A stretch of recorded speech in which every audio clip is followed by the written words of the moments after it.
جی سر، السلام علیکم۔ وعلیکم السلام۔ حکم کریں بھائی۔ حسن اللہ یاری صاحب، ہاں ابھی آ گئی آپ کے سامنے۔ جی، کیسے ہیں کہاں آپ؟ سے کال بالکل کیا ٹھیک بھائی؟ ٹھاک ہیں؟ اللہ کیسا جی ہے؟ میں اس وقت ایڈیلیڈ آسٹریلیا سے بات کر رہا ہوں، ویسے میں آسٹریلیا، پاکستان سے واہ ہوں، جی، ادھر اسٹڈی کر رہا ہوں۔ اللہ آپ تو کو آپ سلامتی دے۔ کو حکم کریں میرے بھائی۔ کافی وقت سے سن رہے ہیں، تو آپ کے جی، علم دیکھ کے دنگ رہ گئے ہیں۔ آپ کو قوم اللہ میں پاک نے خادم، بہت زیادہ مہارت دی ہے، آپ کو بہت مہارت دی ہے لینگویجز پہ بھی، اور یہ کمپیریٹیو سیکٹس میں آپ کے پاس بہت دلائل ہیں۔ کمپیریٹیو تو میں سیکٹس بس، میں، اللہ آپ کو سلامتی دے، تھینک یو سر۔ ہاں کمپیریٹیولی جی، ہاں تو کچھ سوالات ہی ہیں، اسٹوڈنٹ ہوں میں ابھی، جو صرف حق کی تلاش میں دلائل دیکھ رہا ہوں سب علماء کے۔ تو سب سے پہلے تو آپ سے یہ سوال ہے کہ توحید کے ریلیٹڈ مجھے یہ جاننا تھا کہ کیا 12 امام اہل بیت جو ہیں ان میں سے کسی سے بھی نبی پاک صلی اللہ علیہ وسلم سے مدد مانگنا ثابت ہے؟ کسی بھی صحیح حدیث جو اہل تشیع کے بہت ہے پاس ہے، بھائی، جی جی بہت ہے، تو بہت ہے۔ کوئی دلیل دے دیں اس کی اگر دکھا سکیں تو، میں آپ کو کہ وہ دیکھتا ہوں۔ غائب میں ان کو مدد کے لیے پکارتے تھے۔ دیکھیں، رسول ائمہ اطہار علیہ السلام کے پاس وہی معجزات ہے جو پیغمبر کے پاس ہے، ٹھیک ہے نا، پاس وہی جی جی اتھارٹی ہے جو نبی صلی اللہ علیہ وسلم کے پاس ہے، لہٰذا ان کو اتنی ضرورت نہیں ہے کہ نبی صلی اللہ علیہ وسلم سے مدد مانگیں، ٹھیک ہے نا۔ البتہ شیعوں کو انہوں نے حکم دیا ہے، اپنے شیعوں کو حکم دیا ہے کہ ائمہ علیہ السلام سے مدد مانگو۔ آپ یہ جو کہتے ہیں نا کہ مثلا ائمہ علیہ السلام نبی سے مدد مانگیں، کیونکہ ان کے پاس وہی اتھارٹی، وہی پاور جو نبی صلی اللہ علیہ وسلم کے پاس ہے، ان کے پاس ہے، تو اتنی ضرورت نہیں پڑتی کہ وہ ان سے مدد مانگ لیں۔ البتہ کہ وہ شیعوں کو انہوں نے حکم دیا کہ ائمہ علیہ السلام سے مانگو۔ یہ کتاب کامل الزیارات ابو القاسم جعفر ابن محمد ابن قولویہ القمی، متوفہ سنہ 368، یہ قم میں چھپی ہے کتاب ہے، اور یہ بہت ہی معتبر کتاب ہے، اور نہایت شیعوں کے ہاں بہت ہی معتبر کتاب ہے۔ اچھا، یہاں پر حدیث نمبر 376 میں ہے کہ جب امام حسین علیہ السلام کی زیارت کو جاؤ، حضرت امام جعفر صادق علیہ السلام نے فرمایا کہ زیارت کرو ان کو، وصلہ الحوائج، ان سے اپنی حوائج مانگا کرو، امام حسین علیہ السلام سے اپنی حاجت مانگو، ٹھیک ہے نا۔ پھر آپ کی خدمت میں عرض کریں کہ یہ کافی میں بھی روایت موجود ہے، یہ الفروع من الکافی للکلینی، جزء رابع، چوتھی مجلد ہے، صفحہ نمبر 578 میں، بلکہ 587 میں۔ یہاں پر حدیث نمبر 2 صفحے کے آخر میں، امام حسین علیہ السلام کی جب زیارت کرو، زیارت کر کے صلح الحوائج، اپنے حاجتیں امام حسین علیہ السلام سے طلب کرو، یہ واضح حکم ہے، ٹھیک ہے نا۔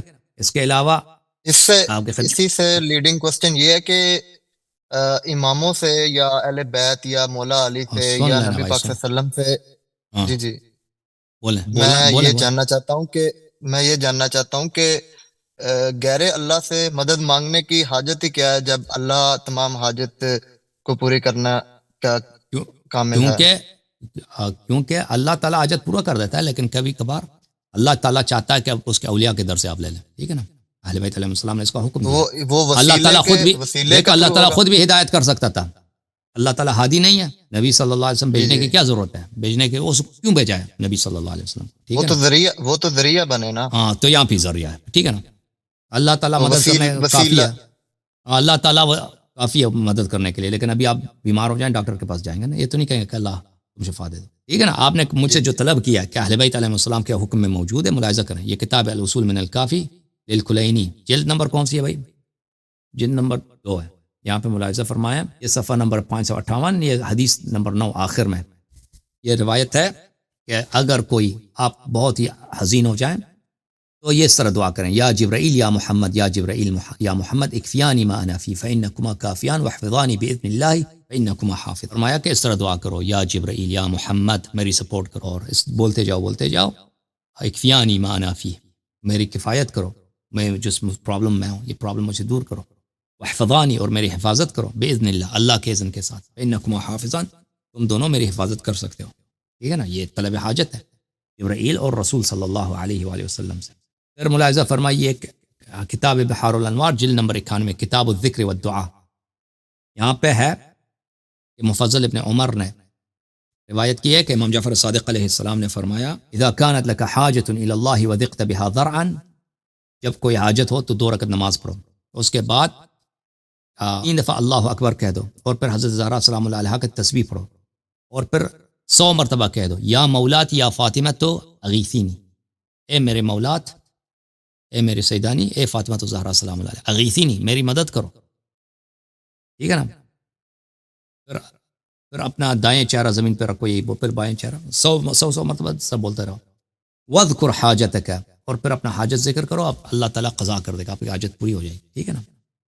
یہ کہنا کہ اللہ پورا کر لیتا ہے تو دوسروں سے کیا حاجت ہے بھائی؟ دیکھو بھائی، ہم نہیں کہتا واجب ہے، ہم شیعہ نہیں کہتا کہ تم واجب ہے کہ تم اہل بیت علیہ السلام سے مانگو، لیکن اگر کوئی ہو آپ چاہتے ہو نا کہ اللہ اگر اجابت نہیں کر، اللہ کے ولی کے پاس چلے جاؤ. ٹھیک ہے نا. خود اہل بیت علیہ السلام نے حکم دے دیا، ہو سکتا ہے ان کے واسطے کے ساتھ آپ کو مل جائے. ٹھیک ہے نا. کوئی گارنٹی نہیں ہے کہ وہ بھی کر دیں گے، لیکن ہو سکتا ہے، کیونکہ بہت دفعہ ہوتا ہے کہ انسان کے مصلحت میں یہ ہے کہ انسان پرابلم میں رہے، انسان نہیں جانتا اپنی مصلحت کو.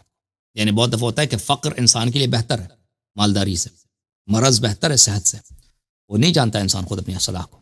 لیکن اگر انسان چاہتا ہے کہ اس کی حاجت جلدی پورا ہو جائے، جیسے آپ ابھی مثلا آپ کو کوئی بھی پرابلم آ جائے نا، کوئی بھی پرابلم آ جائے، پولیس کو بلائیں گے یا فائر ڈپارٹمنٹ کو بلائیں گے یا ڈاکٹر کے پاس جائیں گے، یا جاب میں کوئی پرابلم ہے تو اپنے باس سے، آپ کا جو سپروائزر ہے اس سے بات کریں گے. آپ تو نہیں کہیں گے کہ اللہ سے، اللہ کافی ہے بھائی، اللہ کافی ہے.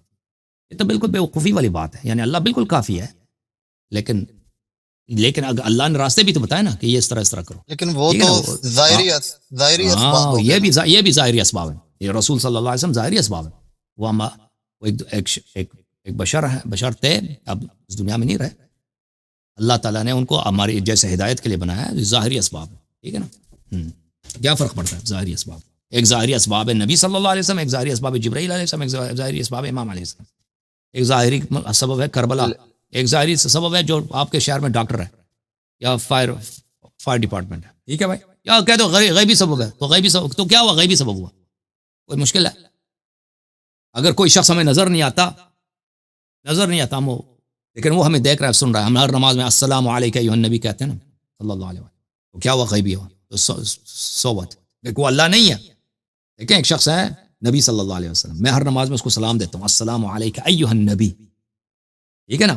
ہر نماز تو یہ غیبی تو ہے نا. یہ کفر ہے؟ کفر نہیں. اب میں اسی سے، کیونکہ اہل بیت علیہ السلام نے کہا اسی سے مدد مانگو، میں مدد مانگتا ہوں. What's the problem? میں نے کبھی نہیں کہتا وہ اللہ ہے، میں نے کبھی نہیں کہتا وہ رب ہے. ٹھیک ہے نا. توحید کی جب بات کرتے ہیں نا، اپنے علماء سے جواب پوچھیں. وہ کہتے ہیں کہ آپ کے سارے اعمال اللہ تعالیٰ کرتا ہے. آپ کے اعمال کون بجا لانے والا؟ اللہ بجا لانے والا. یعنی جو شراب پیتا ہے اللہ اس سے کرا لیتا ہے. ابھی آپ ارادہ کر لینا کہ آپ حج پہ جائیں، اللہ نے یہ ارادہ آپ میں خلق کیا، اس کی بجائے نہیں چلیں، حج نہیں چلتے ہیں، لاس ویگس چلتے ہیں. آپ نے اللہ نے آپ میں ارادہ خلق کیا، اللہ نے آپ میں ارادہ خلق کیا کہ آپ کہاں جائیں؟ لاس ویگس چلیں. لاس ویگس جا کے وہاں پہ مثلا مریوانہ پیتے ہیں، شراب پیتے ہیں. اللہ تعالیٰ نے آپ میں یہ ارادہ خلق کیا، اور یہ فعل بھی جو آپ کرتے ہیں نا، یہ فعل بھی اللہ تعالیٰ ہی سے کرا لیتا ہے آپ سے. توحید کی بربادی تو آپ کے فرقے والوں نے کیا نا. اور بھائی اللہ تعالیٰ مجھ سے سارے گناہ کراتا ہے، مجھ میں کفر کا فرض کریں، مجھ میں کفر کا ارادہ ڈال دیتا ہے، پھر میں کافر بن جاتا ہوں. مجھ میں شرک کا ارادہ ڈال دیتا ہے، پھر مجھے شرک کا جو عمل ہے وہ بھی اللہ کرا دیتا ہے مجھ سے، اور پھر مجھ سے حساب لیتا ہے روز قیامت. تو نے کیوں مشرک بنا؟ مجھے بتاؤ توحید کس کے پاس ہے؟ یہ دین ہی فراڈ ہے بھائی. اگر یہ ہے نا تو دین ہی فراڈ ہے. تو کیوں پیغمبر کو بھیجا، نبی کو بھیجا؟ بھائی جب اللہ تعالیٰ میرے ہاتھ میں، یا اللہ میرے ہاتھ میں کچھ بھی نہیں ہے، اور میں ظاہر میں مختار ہوں، لیکن ارادہ میں خود نہیں بنا. کیا کرتا ہوں میں کچھ نہیں کرتا بھائی. اللہ تعالیٰ مجھ میں ارادہ پیدا کر دیتا ہے کہ میں نماز پڑھوں، نہیں، ارادہ مجھ میں پیدا کر دیتا ہے کہ نماز نہیں پڑھو، شراب پی لو. میں وہ شراب پینے کا فعل بھی وہ اللہ تعالیٰ کرا لیتا ہے مجھ سے. یہاں پہ میں کچھ بھی نہیں ہوں، میں بظاہر میں مختار ہوں. مختار سمجھتے ہو نا، میرے ہاتھ فری ول ہے، حقیقت میں کوئی فری ول نہیں ہے. یہ فری ول ایک ظاہری چیز ہے. آپ کے علماء فرماتے ہیں، میں آپ کی کتابوں سے دکھاؤں بھائی. یہ ماتریدیہ کے بہت بڑے عالم ہیں، سعد تفتازانی، مسعود ابن عمر تفتازانی، جزء رابع، چاپ عالم الکتب، شرح مقاصد ان کی کتاب ہے، بہت مشہور کتاب ہے. یہاں پہ العبد مضطر فی صورت المختار. مضطر پتہ ہے آپ کو کیا کس کو بولتے ہیں؟ مضطر بولتے ہیں جس کی فری ول نہیں ہے، جو مجبور ہے، مکرہ ہے. مختار یعنی اس کی فری ول ہے، اختیار ہے. اب میرا اختیار ہے نا، میں یہ قلم اٹھاؤں نیچے رکھ دوں، پین میں نیچے رکھوں اوپر، یہ میرے اختیار میں ہے. میں اس کو پھینک دوں، مار دوں، یہ میرے اختیار میں ہے. ٹھیک ہے نا. یہ ظاہر میں ہمارے پاس اختیار ہے، حقیقت میں اختیار نہیں ہے. ہم مضطر ہیں، حقیقت میں ہمارے پاس کچھ بھی نہیں. اچھا، انسان مضطر ہے فی صورت المختار. وہ پھر اس کا دلائل وغیرہ ذکر کرتا ہے. پھر اگلے صفحے میں جا کے کہتا ہے، دلائل ذکر کرنے کے بعد فَإِنَّ الْإِنسَانَ مُضْطَرٌ فِي صُورَةِ الْمُخْتَارِ. انسان کی کوئی فری ول نہیں ہے ظاہر میں، سوری طور پر، ظاہری طور پہ اس کی فری ول ہے. القلم فی ید الکاتب. بھائی یہ میرے ہاتھ میں کیا ہے؟ پین ہے نا، اور پین ہے نا ہی بھائی صاحب. جی. ہاں، اب اس پین کا کوئی چوائس ہے کہ میں اس کے ساتھ کیا لکھوں؟ اس کا کوئی چوائس. اس پین کے ساتھ میں اچھی باتیں لکھوں گالی لکھ دوں، یہ اس پین کا تو کوئی چوائس نہیں نا. انسان کی مثال قلم کی ہے، کاتب کے ہاتھ میں، لکھنے والے کے ہاتھ میں. والوتد فی شق الحائط، انسان کی مثال اس کیل کی طرح ہے جو دیوار میں گنس رہی ہے. وہ کیل کی اپنی مرضی ہے، اس پہ ہتھوڑا لگ رہا ہے نا، ہتھوڑا تو ہتھوڑے کی زور ہے نا، ہتھوڑے کی چوائس، ہتھوڑے مارنے والے کی چوائس ہے نا. وہ کیل دیوار میں جا رہی ہے، کیل کی اپنی چوائس ہے بھائی. نیل جس کو کیل بولتے ہیں، وہ اپنے اختیار سے دیوار میں گھستی ہے نہیں، وہ اختیار ہی نہیں. اچھا میں آپ کا یہ کتاب ہے احیاء علوم الدین للغزالی، ابو حامد غزالی، جزء رابع، یہاں پہ صفحہ نمبر 5 میں فرماتے ہیں العلم والندم والفعل والارادہ والقدرۃ والقادر الکل من خلق اللہ وفعلہ. انسان کا علم، انسان کی ندامت، انسان کا فعل، انسان کا ارادہ، انسان کی قدرت، یہ سب اللہ تعالیٰ کی خلق. اللہ تعالیٰ آپ میں ارادہ خلق کرتا ہے.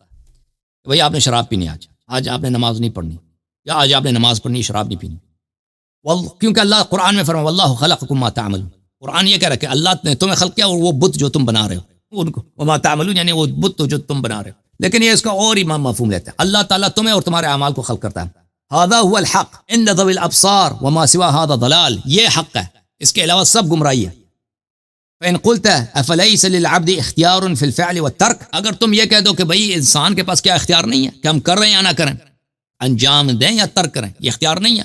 قلنا نعم، ہم نے کہا جی اختیار ہے. وذلك لا يناقض قولنا ان الكل من خلق اللہ تعالی، اس بات کی نفی نہیں کرتا کہ سب کچھ اللہ کی جانب سے ہے، بل الاختیار ايضا من خلق اللہ، اختیار خود اللہ کی جانب سے ہے. والعبد مضطر في الاختیار الذي له، اللہ تعالیٰ جو اس میں آپ جو آپشن بنا لیتے ہیں نا، اب میں ظاہر میں مختار ہوں کہ میں یہ کروں یا میں کروں، یہ ارادہ جو میں کروں گا، یہ ارادہ جو میں کروں گا کہ میں شراب پی لوں یا نماز پڑھوں، یہ ارادہ اللہ خلق کر دیتا ہے، ٹھیک ہے نا. تو پھر اختیار ہے آپ میں، لیکن وہ ارادہ کون ارادہ بنانے والا اللہ ہے. پھر وہ بہت ساری مثالیں دے کے کہتا ہے فَإِذَا حَصَلَ انجزام الارادہ بخلق اللہ تعالی یہو تحرکت الید الصحیحہ الی جہت الطعام لا محالہ. کہتا ہے کہ بھئی جب آپ کھانا کھاتے ہو، آپ سمجھتے ہیں آپ نے خود فیصلہ کیا کھانا کھائیں، نہیں، اللہ تعالیٰ آپ کے دل میں یہ فیصلہ بنا لیتا ہے، یہ ارادہ کہ آپ کھانا کھلیں. اللہ نے جب ارادہ کیا تو پھر آپ کا ہاتھ بڑھ جاتا ہے. وہ ہاتھ جب بڑھ بھی جاتا ہے نا، وہ عمل بھی اللہ کا ہے، وہ عمل آپ کا نہیں ہے، وہ عمل اللہ کا ہے.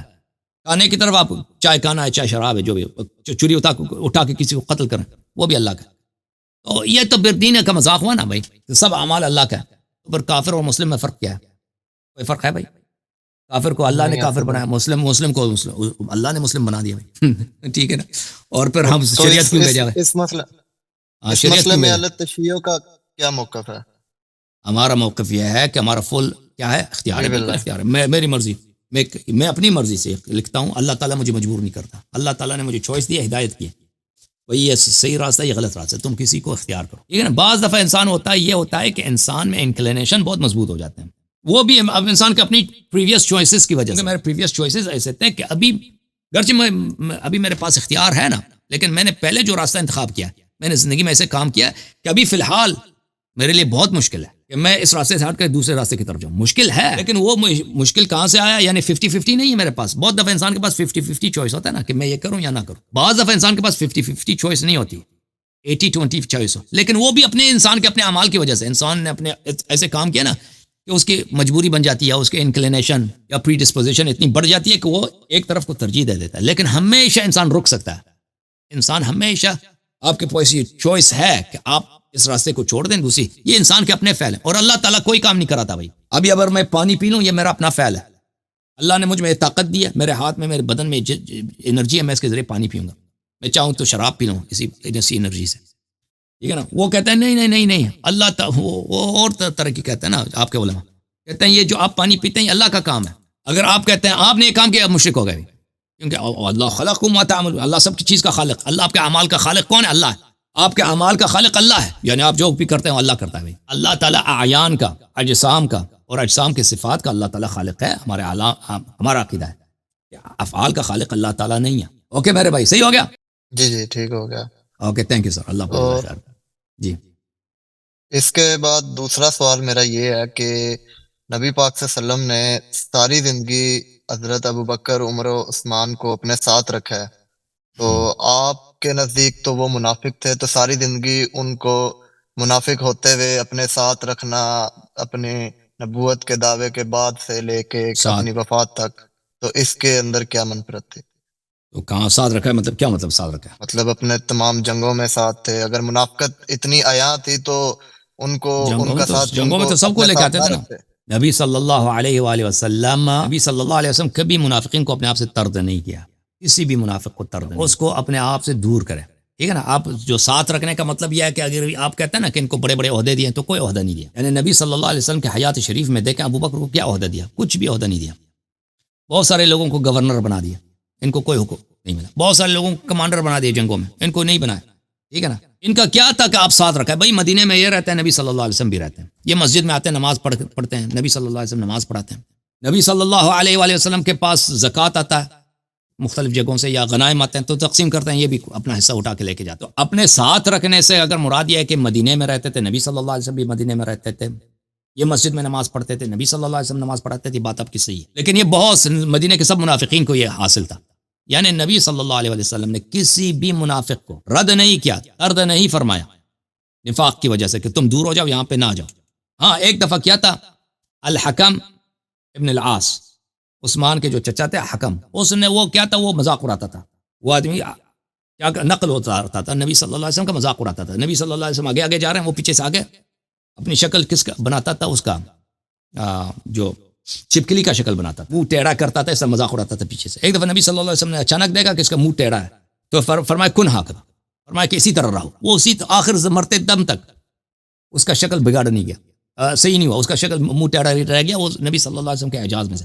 پھر اس کو نبی صلی اللہ علیہ وسلم نے کہا کہ اس کو بدر کرتے ہیں، مدینہ میں نہیں رہ سکتے، یہ طائف چلا گیا. ٹھیک ہے نا. دوسرے کسی منافق کو نبی صلی اللہ علیہ، وہ بھی اس کے اپنی برے اعمال کی وجہ سے مذاق اڑاتا تھا، وہاں سے نکال دیا، دوسرے کسی کو نہیں نکال دیا. اب جہاں تک اس بات کا تعلق ہے ساتھ رکھنے کا، اور کیا ساتھ رکھیں بھائی؟ ساتھ رکھنے سے کیا مراد ہے؟ جنگوں میں جاتے تھے تو سب منافقین کو لے کے جاتے تھے. غزوہ تبوک میں منافقین کو ساتھ لے کے گئے تھے، جو جن پہ سب کا اجماع کے منافق تھے. ٹھیک ہے نا. غزوہ احد میں گئے تھے تو منافقین کو ساتھ لے کے گئے تھے. منافق آئے تھے لیکن راستے سے پلٹ گئے تھے نا، اور کچھ لوگ آئے تھے پھر بھاگ گئے تھے راستے سے.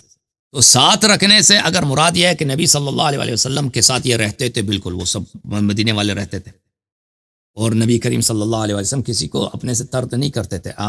ایک منٹ میں آپ کو دکھاؤں، میں آپ کو ایک حدیث دکھا دیتا ہوں، یہ حدیث دیکھ کے ملاحظہ فرمائیے. یہ کتاب ہے صحیح مسلم، چاپ دار الفکر، کتاب چھپی ہے 2003 میں دار الفکر بیروت میں.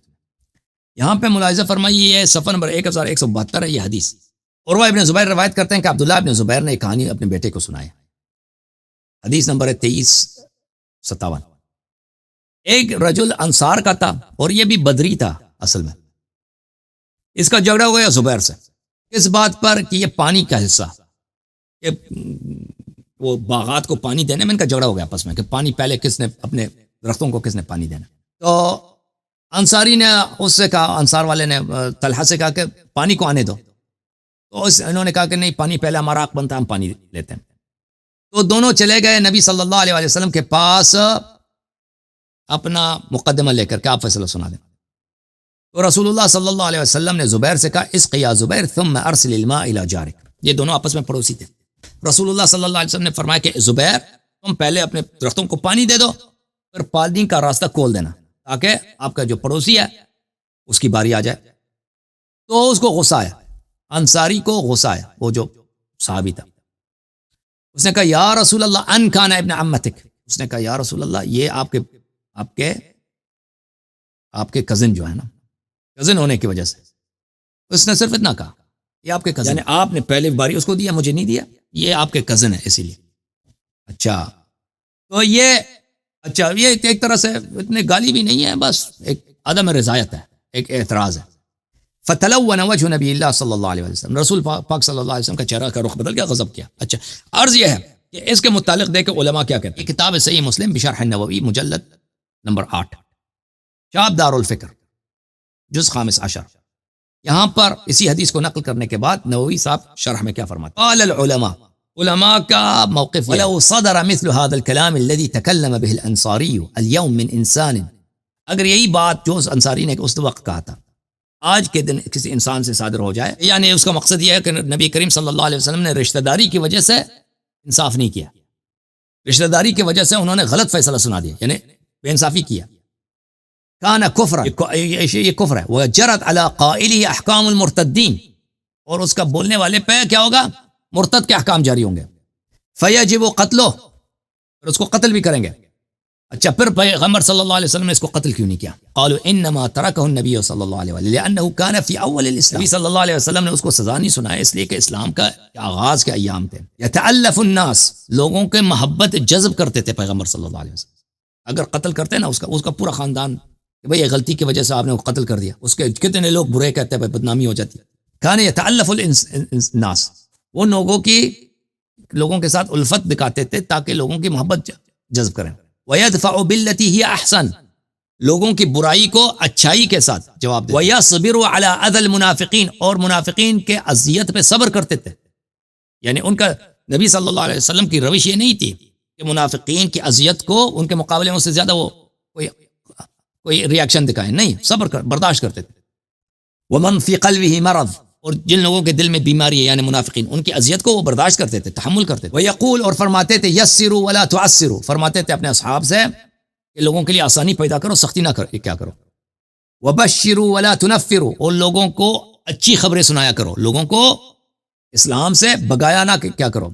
وَيَقُول، اور فرماتے تھے لا يتحدث الناس ان محمدا صلی اللہ علیہ وسلم يقتل اصحابہ، کہتے ہیں لوگ تاکہ یہ نہ کہیں کہ نبی صلی اللہ علیہ وسلم اپنے صحابہ کو قتل کرتے ہیں۔ وقد قال اللہ تعالی، اللہ نے ان سے فرمایا ولا تزال تطلع على خائنة منهم الا قليلا منهم، اے حبیب صلی اللہ علیہ وسلم تو ہمیشہ ان لوگوں سے غداری دیکھتا ہے، منافقین سے تجھے غداری نظر آتی ہے۔ فاعف عنهم، ان کو درگزر کیجیے، عفو کریں، واصفح، ان کو ان سے درگزر کیجیے۔ ان اللہ يحب المحسنین، اللہ تعالی محسنین کو، ان کا احسان کرنے والوں سے محبت کرتا ہے۔ عرض یہ ہے میرے بھائی کہ نبی کریم صلی اللہ علیہ وآلہ وسلم نے جو اس شخص کے ساتھ جس کے متعلق کہا کہ علماء نے کہا کہ اس انصاری نے تو اور تو کچھ نہیں کہا تھا، اتنا کہا تھا کہ بھائی آپ کی پھوپھی کا لڑکا ہے، اسی لیے اس کو پہلے آپ نے باری دی، تو غلط بات اس نے کہی تھی۔ تو نبی صلی اللہ علیہ وسلم منافقین کو طرد نہیں کرتے تھے، جذب کرتے تھے، ان سے محبت کا اظہار کرتے تھے، ان کے اذیت کے مقابلے میں صبر و تحمل دکھاتے تھے، صحابہ کو بھی یہی حکم دیتے تھے، ٹھیک ہے نا۔ تو نبی صلی اللہ علیہ وسلم کی صحبت میں، ان کی سیرہ میں ایسا نہیں ہے کہ وہ منافقین کے ساتھ کیا کرتے، طرد کرتے تھے، مگر یہ کہ منافق شخص اپنا ارتداد، دشمنی ظاہر کر دیں، کوئی ایسی کام کر دیں نا علن آگے، بالکل پھر اس کا برداشت ہونا ناممکن ہو جائے، پھر وہ کوئی قدم اٹھاتے تھے، اللہ نہیں۔ جی سر۔ لیکن اس میں یہ ہے کہ نبی پاک صلی اللہ علیہ وسلم نے، اگر آپ کے نزدیک یہ منافق ہیں تو نبی پاک صلی اللہ علیہ وسلم نے ان کی بیٹیوں کا، حضرت ابوبکر اور عمر کی بیٹیوں کا رشتہ قبول کیا ہے، اور یہ بھی کہا جاتا ہے کہ حضرت عثمان کے ساتھ نبی پاک صلی اللہ علیہ وسلم کی بیٹی کا جو نکاح بھی ہوا۔ تو اگر یہ اس طرح منافق تھے اور نبی پاک صلی اللہ علیہ وسلم تو ہر چیز کا علم رکھتے ہیں، تو پھر نبی پاک صلی اللہ علیہ وسلم نے ان کے ساتھ یہ رشتے کیوں بنائے؟ باقی منافق بھی تو تھے، کتنے لوگ منافق ایسے ہوں گے جو چاہتے ہوں گے کہ ہمارا بھی رشتہ بن جائے نبی کے ساتھ، لیکن ان کا کیوں قبول کیا ہے جن کو ساری امت آج کی اہل سنت کی امام مانتی ہے؟ جی، تو نبی کریم صلی اللہ علیہ وآلہ وسلم کے بہت ساری شادیاں تھیں نا، 15 شادی تھی ان کی، ٹھیک ہے نا، ایک دو تو نہیں، ٹھیک ہے نا۔ اپنے دشمنوں کے بیٹیوں سے انہوں نے شادی کی۔ دیکھیں ام حبیبہ سے رسول اللہ صلی اللہ علیہ وسلم نے جب شادی کی ہے، وہ احزاب میں لشکر کی تیاری کر رہا تھا، دیکھیں احزاب میں، خندق میں، وہ خندق کی لڑائی کس لیے ہوئی ہے؟ اس لیے ہوئی کہ وہ ایک دفعہ صفایا کر دیں مسلمین کا، وہ سب لشکر لے کے آئے تھے نا، اس لیے نہیں کہ بھائی ایک جنگ ہو جائے ہم واپس چلے جائیں گے، اس لیے آئے تھے کہ وہ ایراڈیکیٹ کریں مسلمین کو، یعنی کیا کریں، یعنی بالکل جینوسائیڈ کرتے ہیں، سب لوگوں کو قتل کریں۔ تو انہوں نے اپنے دشمنوں کی بیٹیوں سے شادی فرمائی رسول اللہ صلی اللہ علیہ وسلم، کیونکہ ان کی پوزیشن بہت سخت، اب آپ سمجھتے ہیں نا، ایسے آپ کے ذہن میں ہوگا کہ وہ تو بھائی راحت میں تھے، آرام تھے، نہیں۔ نبی صلی اللہ علیہ وسلم مدینے میں جب ہجرت کر کے آئے نا، جب عائشہ سے پھر حفصہ سے شادی ہوئی ہے، تو وہ زمانہ وہ تھا کہ مسلمان بڑے فقیر تھے، بہت سارے لوگ ایسے تھے ان کو اپنے گھر کا خرچہ ان کے پاس نہیں تھا، تو جب شادی کرتے تھے کسی لڑکی سے ان کا بوجھ اٹھاتے تھے، ان پہ احسان ہوتا تھا، ایک بات۔ دوسری بات یہ ہے کہ دیکھیں عرب کے لوگ بڑے وحشی لوگ تھے، یہ کسی کو قتل کرنا ان کے لیے پانی پینے کی طرح آسان تھا، سمجھ میں نا، جو جاہلیت والے عرب تھے مشرکین، وہ وہی اگر کسی کو قتل کریں، اس کو ٹکڑے ٹکڑے کر دیں، ان کے لیے وہ کوئی مسئلہ ہی نہیں ہے، اس کے فیملی کو قتل کریں۔ تو یہ قبائل جتنے تھے، بہت بڑے زیادہ قبائل تھے عرب میں اس زمانے میں، یہ سب مشرکین، خونخوار، بے رحم اور بڑے غضبناک ہیں، کس پر؟ رسول اللہ صلی اللہ علیہ وسلم پہ۔ کیوں؟ کہ انہوں نے ہمارے خداؤں کی گستاخی کی ہے، ٹھیک ہے نا، نیا دین لے کے آیا۔ یہ وہی پیغمبر کیا کہتے تھے؟ پیغمبر کہتے تھے کہ آپ کے خدا باطل ہیں، یہ بت، ان کا کوئی فائدہ ہی نہیں ہے، اور آپ کے والدین آپ جن پہ یہ فخر کرتے تھے کہ ہمارے آبا اجداد وہ سب جہنمی ہیں مشرک تھے، تو یہ بھائی پیار کرتے تھے پیغمبر سے صلی اللہ علیہ وسلم سے؟ نہیں، ان کے سب سے بڑا مجرم مشرکین کے نظر سے اگر آپ دیکھتے ہیں اس زمانے میں سب سے بڑا مجرم، سب سے بڑا نسجیر بلا ملحد، سب سے بڑا بدعتی، سب سے بڑا مقدسات کا توہین کرنے والا کون ہے؟ رسول اللہ صلی اللہ علیہ وسلم۔ اور یہ مشرکین، یہ ان کا کوئی مورل باؤنڈری نہیں تھا، کوئی اخلاق سے ان کو پابندی تو نہیں تھی، اور نبی صلی اللہ علیہ وسلم ابھی مکے سے جان بچا کر مدینے آئے، ٹھیک ہے نا، مدینے والے سپورٹ نہیں ہے ان کو کہ فل سب مدینے والے ان کے بڑے مخلص ہیں، اس میں کچھ مخلص لوگ ہیں۔ تو اب نبی صلی اللہ علیہ وسلم کے جو ماننے والے ہیں، دیکھیں یہ بڑے خطرے میں، اگر کوئی شخص کوئی مسلمان ان کے ہاتھ لگ جاتا ہے کہ یہ تو اسی آدمی کا آدمی ہے نا، یہ تو اسی نبی کا آدمی ہے جو ہمارے خداؤں کا گستاخ ہے، اس کا کھال اتارنے، اس کو ٹکڑے ٹکڑے کرنے میں ان کو کوئی دیر نہیں لگتی، وہ سمجھ رہے نا۔ اور عرب والے پیگن تھے، وحشی قبائل تھے، یہ صدیوں تک وحشی رہے۔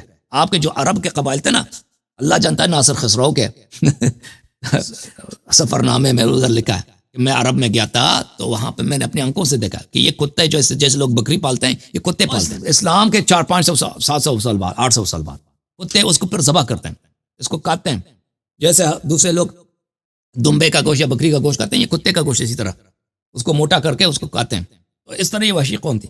تو اس حالت میں رسول اللہ صلی اللہ علیہ وسلم کے ایک بہت ارجنٹ سچویشن تھی، اگر کسی قبیلے کی لڑکی سے وہ شادی کرتے نا، اس قبیلے کی دشمنی کم ہو جاتی، کیونکہ وہاں پہ قبائل سسٹم تھا میرے بھائی، سن رہے ہیں نا میرے بھائی، ہنسو رہے ہیں، قبائل سسٹم تھی، قبائل اگر آپ کا حلیف بن جاتا ہے تو پھر وہ قبیلے والے آپ کو تنگ نہیں کریں گے، آپ کے خلاف نہیں لڑیں گے، اور آپ کے ماننے والوں کو بھی تنگ نہیں کریں گے۔ اور آپ جب کسی قبیلے میں شادی کر لیتے ہیں، ایسا ہے کہ آپ اس قبیلے کا ایک فرد بن جاتے ہیں، جب ان کے داماد بن جاتے ہیں اس کا فرد بن جاتے ہیں، ٹھیک ہے نا۔ تو اس لیے رسول اللہ صلی اللہ علیہ وسلم نے بہت ساری شادیاں کی، اور یہ شادیاں گھر بنانے کے لیے نہیں تھا، گھر بنانے کے لیے نہیں تھا کہ ان سے اولاد میں ان کو کبھی اولاد ہی نہیں ملا، ان سے کسی سے اولاد سوائے خدیجہ کبریٰ سلام اللہ، اور پھر ایک ان کے آخری جو جناب ماریہ، پھر وہ بیٹا بھی ان کا جناب ابراہیم وفات ہو گئے۔ تو یہ شادیاں اس لیے تھی نا، پھر اللہ تعالیٰ نے اس کا آپ کے اسی بات کا جواب اللہ نے سورہ تحریم میں دے دی، ضرب اللہ مثلا للذین کفروا امرأۃ نوح وامرأۃ لوط، ٹھیک ہے نا۔ نوح علیہ السلام بھی نبی تھے، نوح نبی نہیں تھے، لوط بھی نبی تھے، ان کی بیوی کا مطلب قرآن کیا کہہ رہا ہے؟ اب بھائی جب اور یہ آیہ کس لیے نازل ہوئی ہے؟ یہ آیہ عائشہ حفصہ کے لیے نازل ہوئی، عائشہ حفصہ کے لیے نازل ہوئی، تاکہ اگر کوئی سوچے کہ نبی صلی اللہ علیہ وسلم نے عائشہ سے کیوں شادی کی، حفصہ سے، اللہ کہہ رہا ہے کہ اس سے پہلے بھی ہوا ہے، کوئی ضروری نہیں کہ اگر نبی اچھا ہے تو اس کی بیوی بھی ضرور اچھی ہوگی۔ اچھا میرے بھائی، تھینک یو سر، اللہ آپ کو جزائے خیر دے۔ اوکے جی، ایک اور سوال یہ ہے کہ قرآن کے بارے میں، قرآن میں آیت ہے کہ ہم نے یہ کتاب نازل کی اور ہم خود اس کے محافظ ہیں، اور آپ کے نزدیک یہ ہے کہ قرآن نامکمل ہے، جس کی دلائل آپ اہل سنت کی کتابوں سے بھی دیتے ہیں، تو اس آیت آیا یہ نہیں کہہ کیا رہا، بتاتے؟ آیا یہ نہیں کہہ رہا کہ ہم نے قرآن نازل کیا اور ہم اس کی حفاظت کریں گے، ٹھیک ہے نا، آیا یہ نہیں کہہ رہا، ہم نے ذکر نازل کیا ہے، ہم اس کو حفاظت کریں گے، ہم نے ذکر کو نازل کیا، ہم اور اس کی حفاظت کریں گے، ٹھیک ہے نا۔ پہلی بات یہ کہ ذکر سے کیا مراد ہے، کوئی حدیث تو نہیں کہ ذکر سے مراد قرآن ہے، ٹھیک ہے نا۔ ذکر سے مراد یہ قرآن لیتے ہیں اس لیے کیونکہ اس میں لفظ نزول ہے، نزول کا لفظ، اسی لیے مفسر کہتا ہے اس سے مراد قرآن ہے، وإلا ان کے پاس کوئی دلیل نہیں ہے۔ ذکر سے مراد کوئی بہت ساری چیزیں ہو سکتی ہیں، ٹھیک ہے نا۔ رسول صلی اللہ علیہ وسلم پہ جو نبوت نازل ہوئی وہ ہو سکتی ہے، رسول صلی اللہ علیہ وسلم کے سینے میں جو علم ہے قرآن کے علاوہ وہ بہت کچھ ہو سکتا ہے، ٹھیک ہے نا، پہلی بات۔ پھر ہم اس کی حفاظت کریں گے، اس کی، اور تو بہت سارے مفسرین کہتے ہیں اس سے مراد خود نبی صلی اللہ علیہ وسلم، ہم نے ذکر نازل کیا ہے، ہم نبی صلی اللہ علیہ وسلم کی محافظت کریں گے، ٹھیک ہے نا۔ پھر اللہ تعالیٰ نے، دیکھیں اللہ تعالیٰ نے یہ آیا اس طرح واضح تو بھی نہیں کہہ رہا کہ ہم نبی قرآن کی حفاظت کریں گے۔ دیکھیں میرے بھائی، جس طرح قرآن کے ظاہر اہم ہے، اس کا باطن اس سے زیادہ اہم ہے، اس کے معانی۔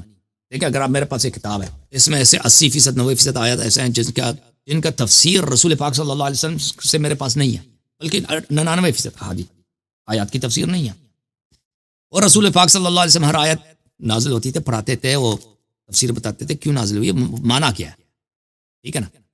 اب کسی آیت کی تفسیر ہے نہیں سوائے مثلا کچھ آیات کے، 99% کی تفسیر نہیں ہے، بھائی اس کے معنی تو زیادہ اہم ہے۔ اگر ایک کتاب میرے پاس چلے الفاظ سب محفوظ ہیں، جب معنی میں اختلاف ہے، وہ معنی مسلمانوں نے، وہ تو بلا اجماع مسلمانوں نے ضائع کر دی نا، رسول صلی اللہ علیہ وسلم کی احادیث وہ انہوں نے کیسے تفسیر کی فلان آیا کہ فلان، وہ تو کسی نے نقل ہی نہیں کیا، بھائی شیعوں نے نقل کیا، کچھ مخالفین نے تو نقل نہیں کی، تو پھر تو اس میں نقصان ہی نقصان ہے، ٹھیک ہے نا۔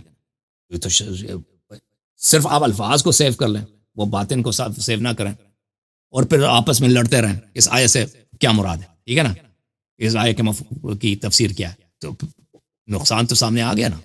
پھر جب سنت کی طرف آتے ہیں بھائی صاحب دیکھیں جتنا یہ قرآن اہم ہے اتنا ہی سنت اہم ہے. سنت قرآن ہی کی طرف وحی ہے. وما ينطق عن الهوى ان هو الا وحی یوحى. اور رسول اللہ صلی اللہ علیہ وسلم کی احادیث, کتنے احادیث مسلمانوں کے پاس ہے. مکے کے احادیث تو نہایت ہی کم ہے. وہ زیادہ مکے میں تھے, 13 سال مکے میں تھے, 10 سال مدینے میں. اور 13 سال مکے والے حدیث کو بہت ہی کم, شاید 5% بھی ہوں, ہے کہ نہیں, باقی سب مدینے والے, ٹھیک ہے نا. اور مدینے والے احادیث ان کا ایک خطبہ بھی مسلمانوں نے نقل نہیں کیا. وہ بھائی ان کا کام ہی تھا خطبہ دینا, روز خطبہ دیتے تھے, تقریر کرتے تھے, جمعے کے خطبے وغیرہ وغیرہ, کچھ نقل نہیں کی سوائے چھوٹے چھوٹے جملے. اور ان میں بھی آپس میں اختلاف ہے, اور بھی کئی واسطوں کے ساتھ, 7 واسطے 6 واسطے, وہ حدیث ضعیف ہے یا صحیح ہے, اس میں اختلاف ہے. دیکھیں اگر ایک شخص باتیں کرتا ہے, چلتا ہے, پڑھتا ہے, کبھی کبھی مثلا شاید ہفتے میں 3-4 دفعہ یا اس سے زیادہ تقریر کرتا ہے, 10 سال میں وہ بہت مٹیریل ہے بھائی, ٹھیک ہے نا. 10 سال میں وہ بہت زیادہ مٹیریل ہے. وہ اتنی بڑی مٹیریل ہے کہ وہ ہزاروں کی جلدوں میں کتاب آ جاتی ہے اگر اس کو آپ اس کی ہر بات کو ریکارڈ. وہ تو سب ضائع ہے. اس میں سے اب جماعت مخالفین کے ساتھ سب حدیث ملاتے ہیں نا, ضعیف صحیح وغیرہ, وہ 10,000 سے زیادہ نہیں, 10,000 سے زیادہ نہیں ہے. سب حدیث ملا, اس میں اگر ریپیٹیشن کو آپ نکال دیں, ریپیٹیشن اگر شامل کر دیں تو حدیث زیادہ بن جائے, لیکن اس میں جو ریپیٹڈ ہے نا وہ نکال دیں, ضعیف اور صحیح وغیرہ کو ملا کے 10,000 سے کم. اور صرف اگر صحیح کو نکالیں اس میں 3,000 سے زیادہ نہیں ہے حدیث, 3,000 کے لگ بھگ 3,500 3,600 یا زیادہ سے زیادہ 4 حدیث ہیں. اور وہ بھی حدیث اس طرح نہیں کہ لمبے لمبے حدیث ہیں, وہ چھوٹے چھوٹے, اکثر چھوٹے چھوٹے, آدھا لائن ہے کلمات. تو یہ تو ضائع ہو چکا ہے نا سنت, اس میں تو شک ہی نہیں ہے کہ مسلمانوں کے پاس نہیں ہے. وہ جو نالج پیغمبر لے کے آئے تھے اللہ تعالیٰ کی جانب سے, خطبے وغیرہ وغیرہ, اس میں سے بہت کم بچا ہے مسلمانوں کے پاس. تو یہ بھائی صاحب, یہ اگر قرآن کے الفاظ محفوظ ہوں, یہ باقی مشکلات کو حل نہیں کرتا. قرآن کے معنی, وہ ٹیچنگز نبی صلی اللہ علیہ وسلم نے جو تفسیر کی, ان کی ٹیچنگز ہے قرآن کے متعلق, وہ تو کسی نے نقل ہی نہیں کیا. ان کے احادیث غیر قرآن تفسیر قرآن ضائع ہو گئے, نقل نہیں کیا.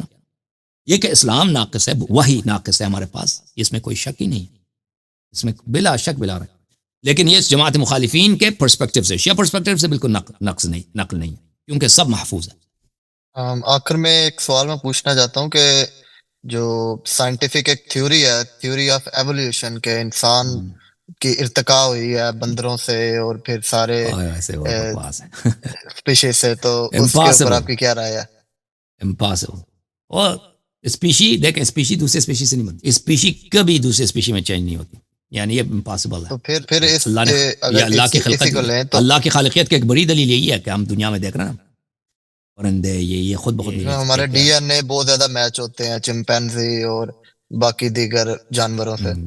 جی بالکل, یہ دیکھیں بہت زیادہ مختلف ہے, میچنگ بھی نہیں ہے, کچھ مشترکات ہیں, وہ تو ہر ایمان میں دوسرے سے مل جاتا ہے آپ کو. لیکن یہ کہ یہ اس سے چینج ہو کے بائی ایکسیڈنٹ, یہ اس طرح ہوا, یہ ہو ہی نہیں سکتا. اتنے اس میں دیکھیں, جیسے ایک یہ کتاب ہے نا میرے پاس, دیکھیں یہ کتاب, اس میں الفاظ ہیں, یہ الفاظ ایک خاص ترتیب سے ہوں گے, ایک حروف جو ہے نا, یہ دیکھیں یہ کیا ہے, یہ ورڈ سیٹنگ ہے نا, یہ الفاظ ہیں, یہ واو پہلے ہوگا, الف ہوگا, خا ہوگا, را اور جیم ہوگا, تو مطلب بنے گا نا, میننگ بنے گا نا. الفاظ کو آپ کسی طرح ڈال دیں وہ تو معنی تو نہیں بنے گا.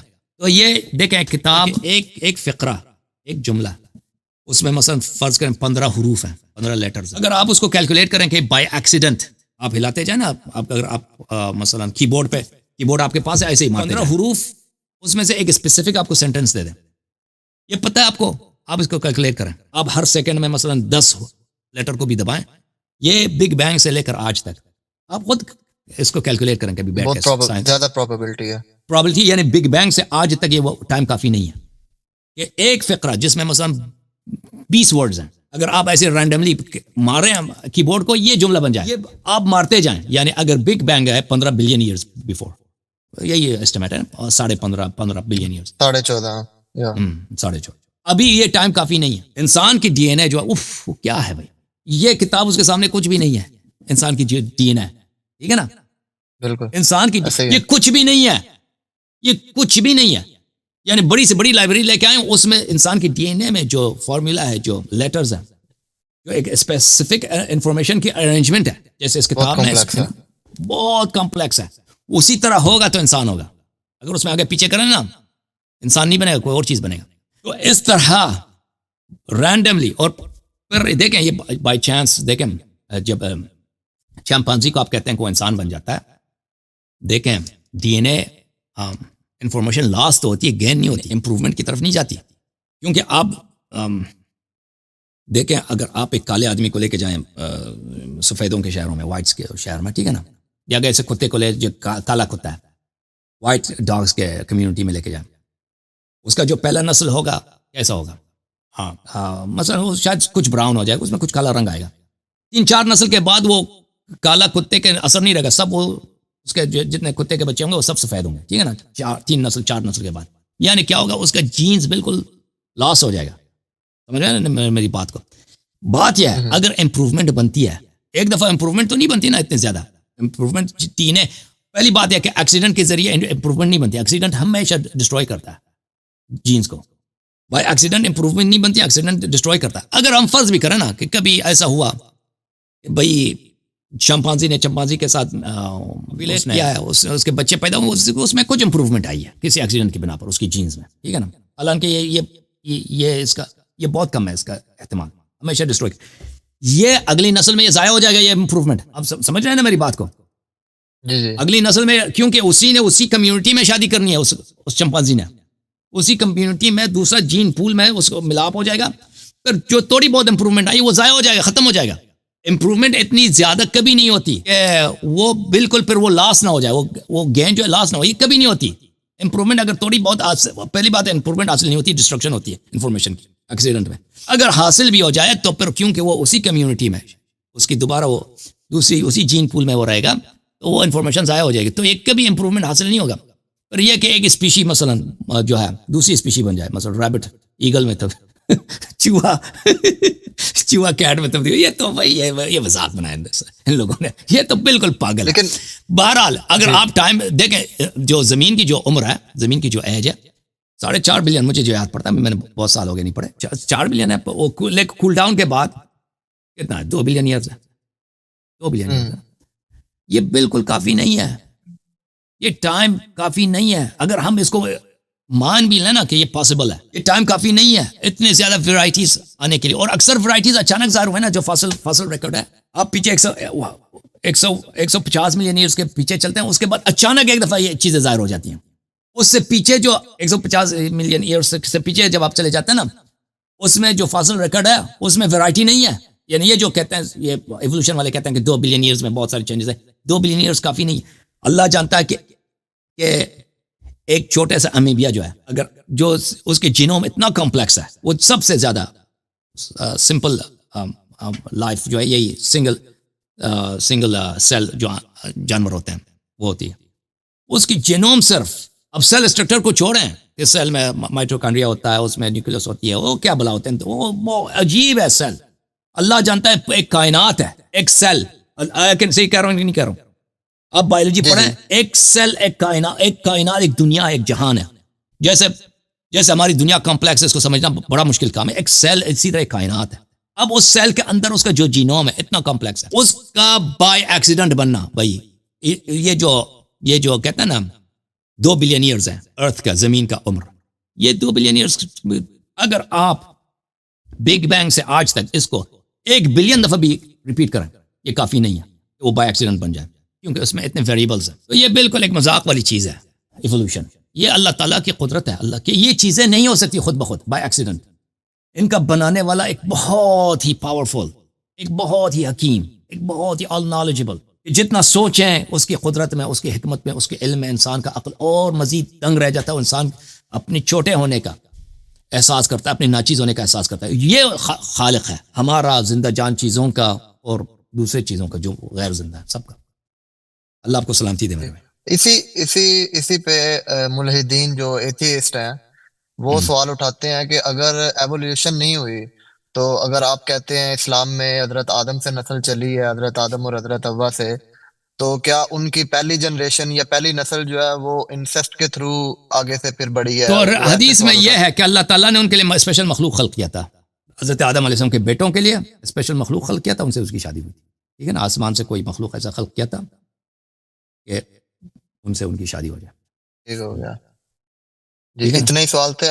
آخر میں یہ ایک ریکویسٹ کرنی تھی میں نے آپ سے کہ اپنے جو لوگ جو نیو اسٹوڈنٹس ہیں جو اہل تشیع کے عقائد یا فروعی مسائل کے بارے میں جاننا چاہتے ہیں تو آپ ان کے لیے اگر ایک ہی کسی ایک چینل پہ یا ایک پلے لسٹ بنا کے تمام عقائد قرآن و سنت اہل بیت کے اور احکام کے ٹیم کی ساتھ ضرورت ہے بھائی، میرے اگر پاس ٹیم نہیں ہے نا، او ریکارڈ بھائی کروا دیں، ٹیم ہوتا نا، میرے پاس اگر ٹیم ہوتا تو کر یہ لیتا بھائی، بہت بڑا یہ دعوت جو کا باتیں کام کہہ ہو رہے ہیں نا، جانا تھا اگر یہ تمام دعوت اور بہت آگے پہنچتی تھی اگر شیعہ میرے مخالف ہیں، اور شیعہ جو ہے نا ان یہی کے تو پاس دلیل ولی کچھ بھی نہیں، میرے خلاف 30 سیکنڈ کے کلپ بناتے ہیں کہ دیکھو اللہ یاری کافر ہے، سب گالی دیتے ہیں، سپورٹ کوئی یہی نہیں کرتا۔ یہی تو مسئلہ ہے کہ اہل تشیع میں اتنے زیادہ آگے سے فرقے ہیں کہ بندہ پھر اگر کوئی عقائد یا نہیں، کوئی فرقہ مسائل کوئی نہیں جاننا ہے، چاہتا ہے تو وہ بندہ نہیں، وہ اثنا عشری ہیں، وہ اثنا عشری ہیں، وہ فرقہ کچھ بھی نہیں، ہمارے ہی فرقے کے لوگ ہیں، بس ان سے کہہ دو نا کہ آپ ان سے کہہ دو کہ بس 12 امام کو، میرا جرم یہی ہے کیا میرے خلاف کیوں ہے، میں کہتا ہوں 12 امام علیہ السلام کو اتباع کرنی ہے، غیر کی اتباع نہیں کرنی، یقین جانو، اللہ کی قسم، یہ قم والے، نجف والے مولی آزادی میری، یہ ذاکر آزاد میری کیوں مخالفت کرتے ہیں؟ اس لیے نہیں کہ میں نے کہا کہ بھائی کوئی تم آ کے اسرائیل کے ساتھ بیعت کرو، میں نے کبھی نہیں بولا کہ آ کے تم امریکہ کے ساتھ بیعت کرو، ٹھیک ہے نا، میرے حالانکہ میرا عقیدہ یہی ہے کہ امریکہ جو ہے بہت سارے اسلامی ملکوں سے بہتر ہے، میرا عقیدہ یہی وہ لیکن الگ بات ہے، لیکن اس بات کو کوئی نہ مانے، وہ تو سب جانتے ہیں کہ امریکہ میں بہت سارے وہ ویزا ملے نا تو سب مولی ادھر ہی آئیں، لیکن وہ اسی لیے میری مخالفت کرتے ہیں کہ میں نے بولا کہ ائمہ اطہار علیہ الصلوۃ والسلام کی اتباع کرنی ہے، کسی اور کی نہیں کرنی ہے، اور یہ جو ہے نا ان کی چڑ مجھ سے اسی بات پر ہے لیکن آپ جو بات کر رہے ہیں نا، میں بحد لیکن جتنی میری طاقت ہے میں کر لوں گا انشاءاللہ، لیکن اگر میرے پاس ایک ٹیم ہوتا نا کم 7-8 آدمی، جی جی تو میں بہت اللہ کام کر پاک سکتا ہوں جی۔ اللہ پاک آپ کو لمبی زندگی دے، اگر تھینک یو سر، آپ قرآن کی تفسیر اور صرف ضروری عقائد ہی ریکارڈ کروا دینا تو ایک انشاءاللہ بہت بڑا دعوت کا کام ہو جانا۔ انشاءاللہ، بہت آپ ایک شکریہ، کتاب ہے، اس کا بہت نام ہے بہت اچھا لگا۔ جی جی اس کا نام ہے حق الیقین، علامہ مجلسی کے حق الیقین، اردو زبان میں اس کو پڑھیں، ٹھیک ہے نا؟ اللہ آپ کو سلامتی دے، جی تھینک یو ٹھیک سر، ہو گیا اللہ آپ کو عزت دے، جی، thank you so much, thank you. Thank you, میں اللہ بلیس یو۔